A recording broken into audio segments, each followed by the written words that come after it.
ડભોઈ તાલુકા પંચાયત કચેરી અથડામણ બાદ 7 સામે એટ્રોસિટી અને રાયોટિંગનો ગુનો નોંધાયો।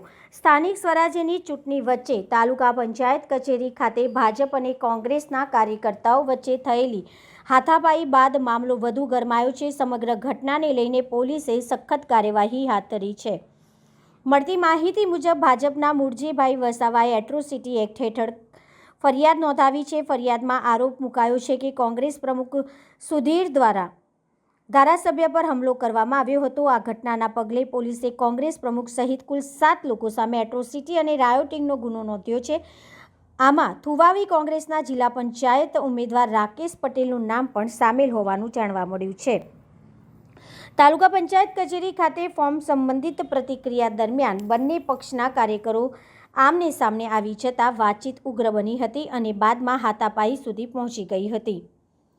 પોલીસે હાલ સમગ્ર મામલે તપાસ હાથ ધરી છે અને આગળ વધુ કાનૂની કાર્યવાહી કરવામાં આવશે। આ ઘટનાએ સ્થાનિક રાજકીય માહોલને વધુ તંગ બનાવી દીધો છે।